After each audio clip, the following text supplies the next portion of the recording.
เจ้าหน้าที่ประเทศลาวได้นำกองกำลังจับกุมแก๊งถือพาหรือว่าพวกที่รับจ้างภาคท้องภาคหยังนี่เนาะพี่น้องกราบสวัสดีสบายดีพ่อแม่พี่น้องทั้งพังไทยแล้วก็สบายดีพี่น้องทั้งพังลาวเนาะมื้อนี้บาสมามีคลิปนึงสิมารีแอคชั่นให้พี่น้องเบิ่งเนาะว่าคลิปที่ว่าจับกุมแก๊งพวกคนจีนเนาะคนจีนที่มาอาศัยอยู่ในประเทศลาวแต่ว่าเป็นรับให้จ้างเอาคนไปรับจ้างถือผ้าถือทองแบบนี้นะคลอดลูกนี่เนาะตัวนั้นก็สิเป็นจังใดเนาะในความคิดของบาสมายนี่คือคนจีนนี่มาสร้างความเดือดร้อนให้ประเทศลาวหลายพี่น้องแล้วก็จีนครอบคลุมแทบทุกอย่างซุมื้อนี้เนาะอยู่ประเทศลาวเนาะเว้าไปหลายเนาะเดี๋ยวบาสมายสิพาไปเบิ่งคลิปชมคลิปนำกันเนาะพี่น้องเนาะว่าสิเป็นจังใดเนาะไปเบิ่งคลิปนำกันเลยพี่น้องป่ะ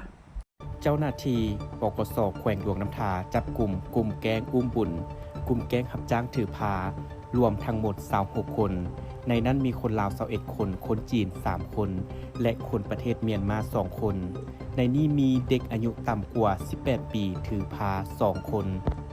โดยในวันที่3เมษายน2025เจ้าหน้าที่ตำรวจได้มีการสมทบกับเจ้าหน้าที่ที่เกี่ยวข้องนำกันลงจับกลุ่มเป้าหมายกลุ่มแก๊งรับจ้างถือพาหรือกลุ่มแก๊งอุ้มบุญที่ห้องหมอกเอกชนแห่งหนึ่งในแขวงหลวงน้ำทาสามารถจับกลุ่มได้ทั้งหมด26คนในนั้นมีคนลาว21คนคนจีน3คนและคนประเทศเมียนมา2คนพร้อมกันนั้นก็ได้มีการกวดค้นสถานที่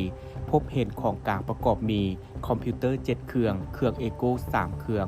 ตู้ปรับอุณหภูมิสำหรับเก็บน้ำเสื้ออสุจิ8หน่วยกล้องจุลทรรศน์5เครื่องถังเก็บน้ำเสื้อ1ถังเครื่องบันทึกข้อมูล1เครื่องเตียงสำหรับฉีดน้ำเสื้อและเกิดลูกมี2เตียงพร้อมทั้งเครื่องอุปกรณ์การแพทย์ที่เข้าใช้ในการฉีดตัวอ่อนเป็นจำนวนหลายดังนั้นทางเจ้าหน้าที่จึงได้มีการจับกลุ่มทั้งหมด26คนมาดำเนินการสืบสวนสอบสวนจึงรู้ว่า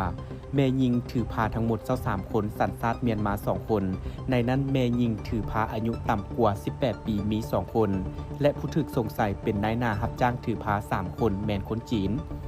ปัจจุบันเจ้าหน้าที่กำลังสืบต่อขยายผลนำเอากลุ่มแก๊งที่ร่วมขบวนการนำกัน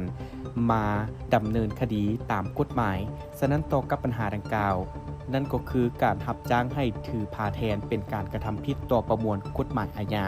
มาตรา115การค้ามนุษย์และก็ฝากเตือนพ่อแม่ประชาชนให้ศึกษาอบรมลูกหลานของทานเพื่อบ่ให้ถูกตัวยั่วสักส่วนจากพวกนายหน้าหรือกลุ่มคนที่บ่ดี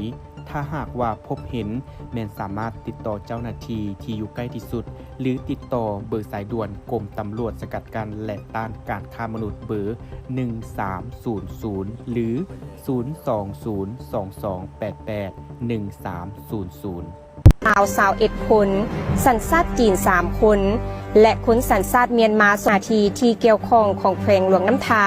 ได้นำกำลังเข้าจับกุมเป้าหมายกลุ่มแก๊งรับจ้างให้ถือพาอุ้มบุญดังกล่าวอยู่ที่ห้องหมอเอกชนแห่งหนึ่งสามารถจับกุมได้ทั้งหมด26คนในนี้เป็นคนสัญชาติลาว21คนสัญชาติจีน3คนและคนสัญชาติเมียนมา2คนพร้อมทั้งกวดค้นสถานที่ในการฉีดตัวอ่อนผ่านการกวดค้นพบเห็นเครื่องของกลางคอมพิวเตอร์จำนวน7เครื่องกวดเอโก้จำนวน3เครื่องตู้ปรับอุณหภูมิสำหรับเก็บน้ำเสื้ออสุจิจำนวน8หน่วยกล้องจุลทรรศน์จำนวน5เครื่อง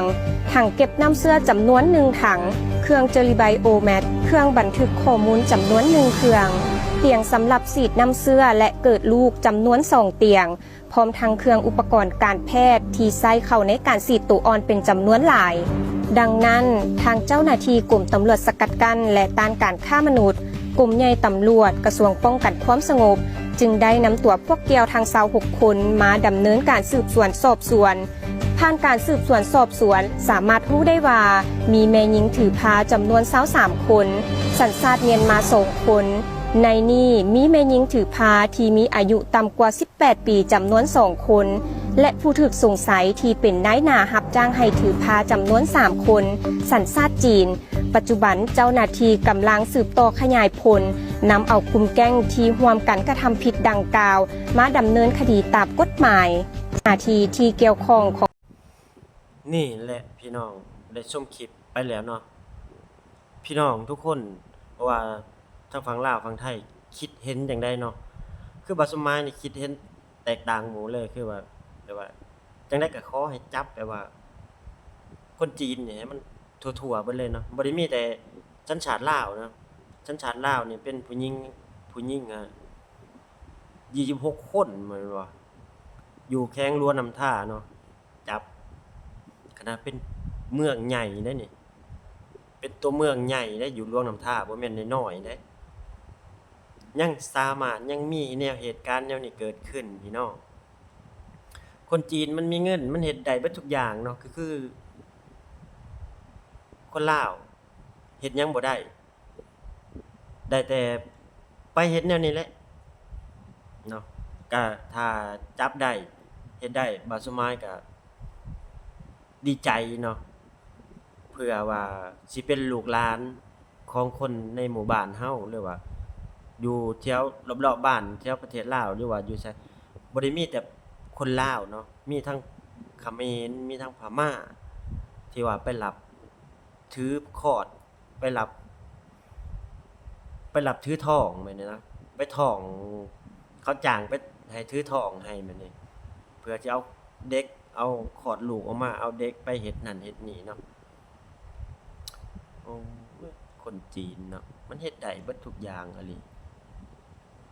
นี่ก็คือแบบว่าอยากพากให้ถึงแบบว่าบาสมายก็ออกความคิดเห็นนิดหนึงเนาะอยากให้เจ้าหน้าที่นั่นนะกวดล้างให้มันเบิดแหน่อยู่ในประเทศลาวคนจีนคนหยังนี่เนาะเป็นหนี้มันหลาย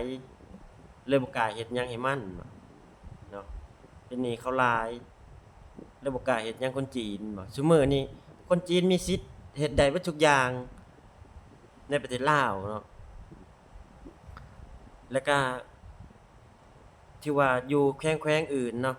แต่บ่แม่นแขวงบ้านบาวสมายเนาะคือจำปาสักอัตตปือแถวปากเซ่แบบนี้แถว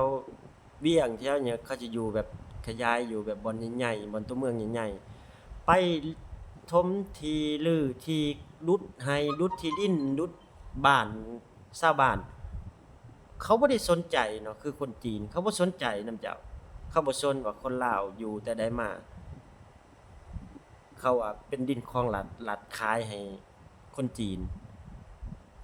ข้าวอยู่ในนามันอยู่ในไร่อยู่ในสวนมันเอารถแมคโครบ่รถดุดรถหยังไปไถทิ่มบ่ได้สนนำเนาะบ่ได้สนนำคนลาวว่าสิเป็นจังไดจังใดเนาะคลิปนี้พอได้มาคลิปนี้ก็กดไลค์กดแชร์เนาะขอบคุณพี่น้องทั้งฝั่งลาวแล้วก็ฝั่งไทยเนาะที่ให้กำลังใจบ่าวสมายเนาะที่เข้ามาติดตามรับชมคลิปของบ่าวสมายเนาะฝากแหน่เด้อพี่น้องฝากกดไลค์กดแชร์กดติดตามให้บ่าวสมายหน่อยเด้อครับเพื่อเป็นกำลังใจได้เฮ็ดคลิปต่อๆไปเนาะคลิปนี้บ่าวสมายก็ขอจบคลิปเพียงส่ำนี้เนาะพี่น้องขอกล่าวคำว่าสบายดีและสวัสดีครับผม